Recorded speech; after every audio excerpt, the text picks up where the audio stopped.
The Solomon Islands lie in the southwest Pacific, to the east of Papua New Guinea and northeast of Australia, an archipelago of jungle-covered islands scattered across some of the most historically significant waters of World War II.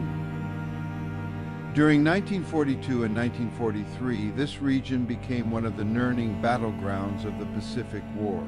The stretch of sea between Guadalcanal and nearby islands earned a haunting name, Iron Bottom Sound, because so many ships and aircraft were sunk here that the seafloor is literally covered in wreckage. This is the Hirokawa Maru, originally built in Japan in 1940 as a civilian cargo vessel. She was about 156 meters long and displaced nearly 7,000 tons. Soon after the war began, she was requisitioned by the Japanese military and converted into an armed transport ship, equipped with anti-aircraft guns to defend against increasingly deadly air attacks. By late 1942, the war in the Pacific had reached a critical turning point right here around Guadalcanal.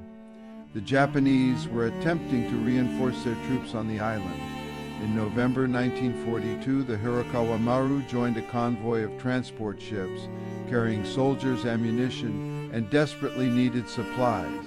But as the convoy made its way down what sailors called the slot, it was spotted by American aircraft. What followed was devastating. Wave after wave of air attacks tore into the convoy, sinking or crippling most of the ships before they could even reach Guadalcanal.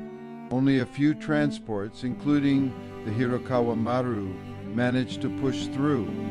In a desperate move, the surviving ships were ordered to beach themselves along the coast of Guadalcanal under cover of darkness, hoping to unload troops and supplies before dawn.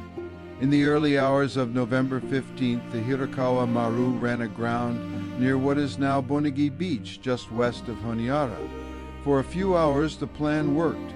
Troops and supplies were brought ashore, but at first light, everything changed. The stranded ships were sitting targets. Aircraft, artillery, and naval gunfire began pounding them relentlessly.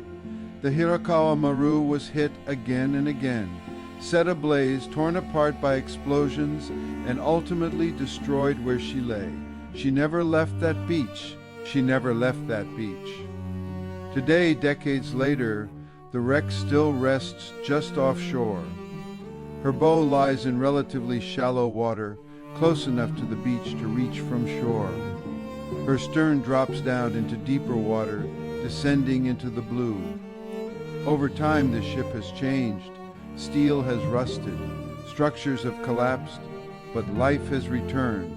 Coral has grown over the hull. Fish now move through what were once cargo holds and passageways. What was once a machine of war has become part of the reef. Being here is not just about exploring a wreck. It's about descending into history. Moment frozen in November 1942, when this quiet tropical shoreline was the center of one of the most intense battles of the Second World War.